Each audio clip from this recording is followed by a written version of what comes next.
Assalamualaikum warahmatullahi wabarakatuh. Bismillahirrahmanirrahim.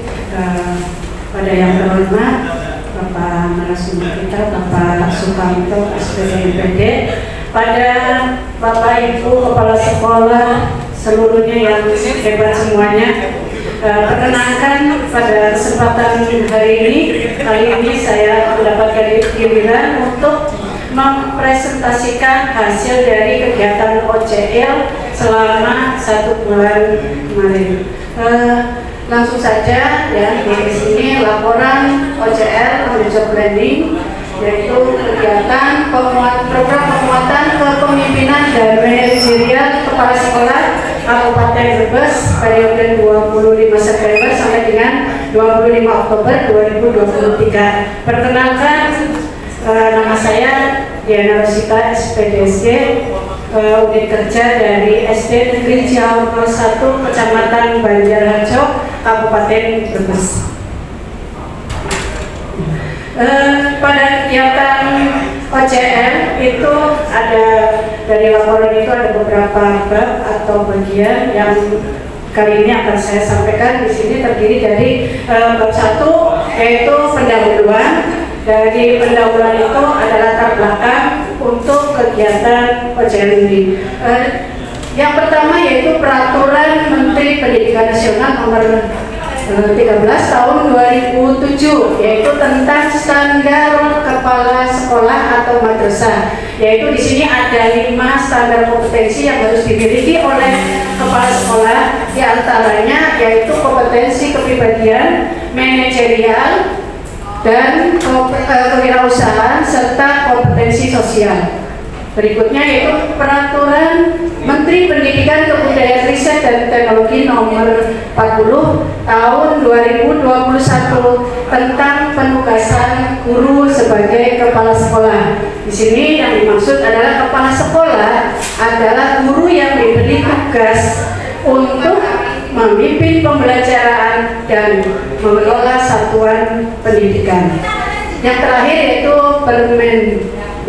yaitu Perdirjen KTK Kemendikbud nomor 6565B GT 2020 tentang model kompetensi dalam pengembangan profesi guru. Nah, di sini yang sedang kita lakukan selama 1 bulan ini termasuk dalam kegiatan pengembangan kompetensi guru dan kompetensi kepemimpinan sebagai kepala sekolah. Next, bab yang kedua yaitu ada progres sekolah, kondisi sekolah sendiri.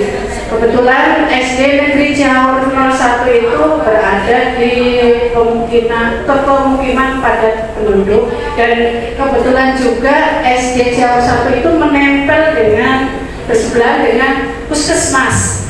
Makanya banyak orang penduduk situ ataupun luar yang kadang-kadang salah masuk. Jadi kadang-kadang mau ke balai desa tapi masuknya ke SD. Setelah ditanya kamu mau apa, mau ketemu sama kepala desa. Nah, karena berdekatan persis di sampingnya. Didirikan semenjak tahun 1910 sampai dengan sekarang, alhamdulillah masih berdiri dengan kokoh, walaupun banyak fasilitas ataupun kondisi ruangan yang masih kurang layak untuk dipakai untuk dalam pembelajaran.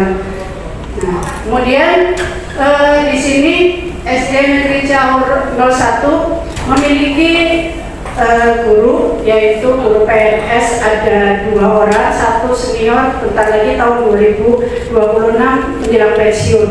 Kemudian P3K ada 4 orang, kemudian juga guru agama 1, penjaga sekolah saya yang luar biasa, karena luar biasanya di sini dia adalah seorang seniman juga, sehingga ruangan kelas yang tadinya tidak nyaman untuk dipandang dan tidak nyaman untuk dipakai bisa dihias semeriah mungkin, sehingga menarik wali murid yang ada di sekitar itu untuk masuk ke mendaftarkan anaknya di SD Ciaur 01. Nah, kemudian visi, misi dan tujuan dari sekolah SD Ciaur 01 yaitu terwujudnya peserta didik yang beriman, bertakwa, berprestasi, terampil, berakhlakul karimah, dan cinta terhadap lingkungan.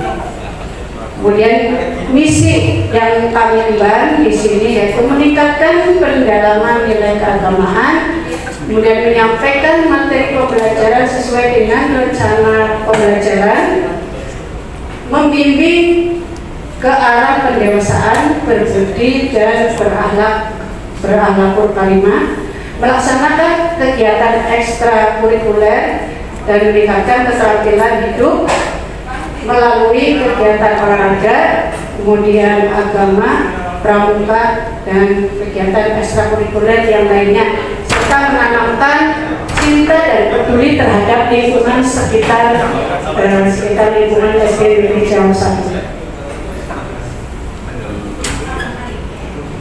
Kemudian kami juga di sini memiliki tujuan yang berdasarkan dari visi-visi dari sekolah, yaitu ada tujuan jangka pendek, yaitu tujuan 1 tahun ke depan yang ingin dicapai oleh SD kami.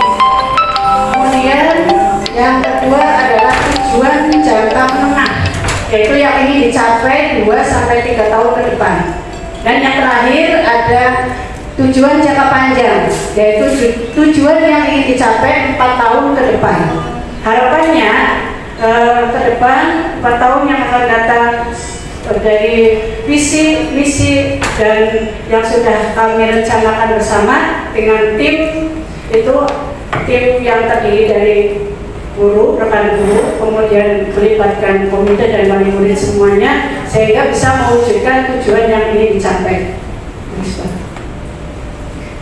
Berikutnya yaitu bab 3, yaitu pelaksana rencana tindak lanjut atau RTL yang saya lakukan di sini. Judul dari RTK-nya adalah peningkatan kompetensi guru dalam membuat dan menggunakan media pembelajaran dengan aplikasi Canva melalui kegiatan IHT di SD Negeri Ciawi 1. Nah, mengapa saya mengambil judul RTK seperti ini? Karena melihat dari latar belakang rapor pendidikan, di mana dalam rapor pendidikan itu semuanya sudah cukup, hanya ada beberapa bagian yang atau komponen yang mendapatkan nilai merah dan turun dari tahun sebelumnya, yaitu numerasi. Jadi numerasi di SD kami setelah dilihat dari rapor pendidikan itu mengalami penurunan dari tahun yang lalu, sehingga saya kemudian mengadakan rapat dengan Dewan Guru, dan ternyata di pembenahannya itu dari akar masalah dan pembenahannya itu yang harus diperbaiki adalah dalam peningkatan kompetensi GTK atau guru-gurunya. Makanya saya mencoba mengambil judul RTK ini. Kemudian tujuan berkaitan dengan kepala sekolah.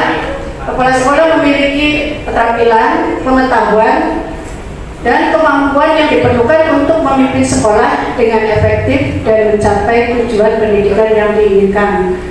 Tujuan yang berkaitan dengan kinerja sekolah diantaranya adalah meningkatkan kompetensi guru, meningkatkan numerasi pada siswa, kemudian meningkatkan kualitas pembelajaran, dan meningkatkan pemanfaatan teknologi, karena pada saat sekarang kita dituntut baik guru maupun siswa itu supaya tidak ketinggalan dengan teknologi atau IT yang di era digital yang ke-20 sekarang. Sudah saya ambil, Bu.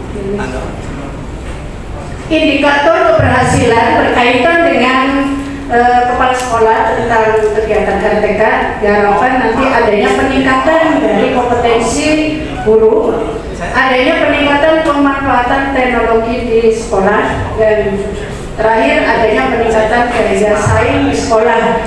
Sama seperti tadi Pak Beli, di saya itu juga ada 3 sekolah. Kebetulan saya paling ujung, sehingga untuk dari ujung yang Pertama itu ada SD Jauh 2, memiliki lapangan yang luas, kemudian di tengah-tengah ada MI, dan yang terakhir itu paling ujung SD saya, Jauh 1. Sehingga kalau wali murid tadi persaingan dengan FI itu yang paling parah, memang kalau saya katakan paling parah ya, karena Pak, persaingannya tidak sehat, sehingga sekolah saya pun supaya bisa menarik daya saing itu dengan peningkatan kompetensi dari guru dan juga dari segi siswanya, baik dari ekstrakurikuler maupun di akademik dan non akademiknya. Nah, kemudian indikator keberhasilan yang berkaitan dengan kompetensi gurunya, yaitu guru dapat membuat media pembelajaran dengan aplikasi Canva. Guru dapat menyajikan media pembelajaran yang beragam atau bervariatif, dan juga adanya peningkatan numerasi terhadap siswa. Harapannya nanti numerasi siswa di tahun mendatang itu ada peningkatan, walaupun tidak secara signifikan, sedikit-sedikit ya, tapi tercapai apa yang tujuan yang ini diharapkan. Program kegiatan. Nama program kegiatan ini adalah peningkatan kompetensi guru dalam membuat dan menggunakan media pembelajaran dengan aplikasi Canva melalui kegiatan IHT dengan menggunakan IHT di SD Negeri Jauh 1. Adapun langkah-langkah kegiatan, kegiatannya yaitu yang pertama adalah persiapan. Dari persiapan itu kita yang pertama adalah dengan sosialisasi. Setelah sosialisasi, pembentukan tim kerja dan juga termasuk mengundang narasumber yang akan dijadikan sebagai narasumber di kegiatan IHT. Kemudian juga jadwal dan perlengkapan lainnya atau dokumen yang diperlukan. Kemudian pelaksanaan, kebetulan saya juga mengundang narasumbernya bukan dari saya sendiri ataupun dari guru-guru, tapi dari pengawas Sekbin. Kebetulan pengawas Sekbin kami bersedia dan juga memberikan materi supaya guru yang diberikan diklat itu atau di IHT itu bisa bersungguh-sungguh dalam melaksanakan tugas yang sesuai dengan tujuannya. Kemudian juga ada monitoring dan evaluasi dari kegiatan, apakah kegiatan ini berhasil untuk dilaksanakan atau tidak. Perlu adanya monitoring dan evaluasi dari pelaksanaan, terutama pelaksanaan dari kegiatan. Kemudian yang terakhir ada refleksi dan sumber daya yang mendukung, diantaranya adalah sumber daya dari SDM sendiri, manusia, dan juga sumber daya yang lainnya yang berhubungan dengan Satgas dan tempat. Kemudian juga pengumpulan data, metodenya dengan menggunakan pengumpulan data dari observasi, data-data yang lainnya yang mendukung kegiatan tersebut. Kemudian kegiatan berikutnya yaitu ada supervisi akademik yang berbasis coaching bagi guru. Di sini saya menunjuk 2 orang guru, yaitu guru kelas 2 dan guru kelas 4, kebetulan yang sudah menggunakan kurikulum Merdeka. Untuk guru kelas 4 itu juga kebetulan adalah guru penggerak angkatan 7. Jadi di sekolah saya itu ada 2. Yang pertama adalah kepala sekolah saya sendiri, dan yang berikutnya adalah guru kelas 4-nya adalah guru penggerak angkatan 7 Kabupaten Brebes, sehingga bisa menularkan, memberikan contoh kepada yang lainnya supaya bisa berbagi ilmunya dengan guru yang lain. Itu alasannya. Supervisi akademik berbasis coaching itu dibagi menjadi 2 siklus, yaitu ada siklus pertama dan siklus kedua dari kegiatan pra-observasi, observasi pembelajaran, dan juga pasca observasi. Dari siklus pertama karena mendapatkan atau hasil akhir itu kurang memuaskan, sehingga ditindaklanjuti kepada siklus yang kedua, dan alhamdulillah sudah ada peningkatan dari siklus yang pertama.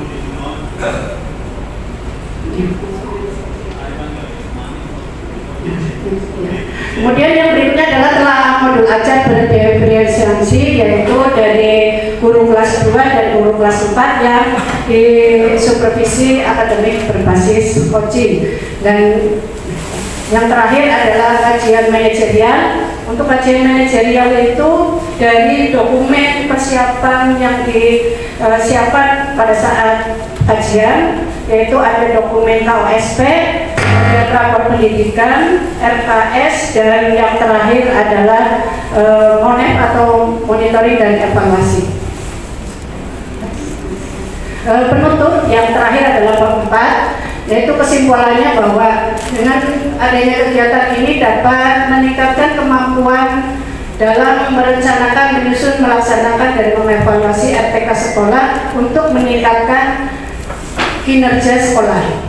Kemudian saran di sini ada 2 yang yang saya tulis, yaitu yang pertama bagi BPKP, semoga lembaga ini menyelenggarakan diklat penguatan kepala sekolah agar terus memberikan infonya dan membimbing pada para kepala sekolah supaya menjalankan tugasnya dengan sebaik-baiknya. Dan juga yang kedua, bagi pemerintah khususnya Dinas Pemuda dan Olahraga agar terus mendukung pengembangan kepala sekolah supaya bisa meningkatkan kinerjanya dan menjalankan terutama di dunia pendidikan.